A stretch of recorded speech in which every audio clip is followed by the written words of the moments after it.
জুলাই আন্দোলনের সময় মোতায়েন করা সেনাবাহিনী অন্তর্বর্তী সরকারের অ্যাসাইনমেন্টে এখনও মাঠেই আছে। দেশের ভেঙে পড়া আইন শৃঙ্খলা পরিস্থিতিতে লাগাম টানতে দেয়া ম্যাজিস্ট্রেসি ক্ষমতাও চলমান।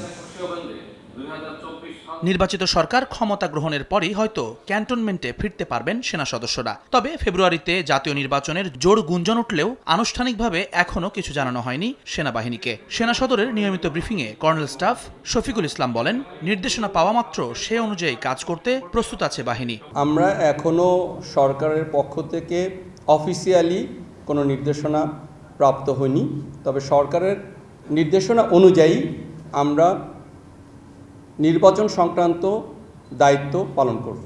রোহিঙ্গাদের প্রত্যাবাসনের কোনো কার্যকর অগ্রগতি না থাকলেও প্রতিনিয়ত ভারত আর মিয়ানমার সীমান্ত দিয়ে পুশিন অব্যাহত রেখেছে প্রতিবেশীরা। তবে এখনও বিজিবিতেই আস্থা রাখতে চায় সেনাবাহিনী।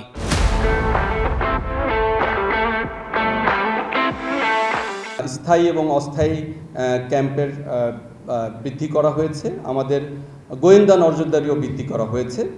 তো এই বিষয়ে সেনাবাহিনী অন্তর্ভুক্ত হওয়ার মতো বিষয় এখনো অনুভূত হয়নি। বিজিবি এবং কোস্টগার্ড এই বিষয়টি নিয়ে কাজ করছে।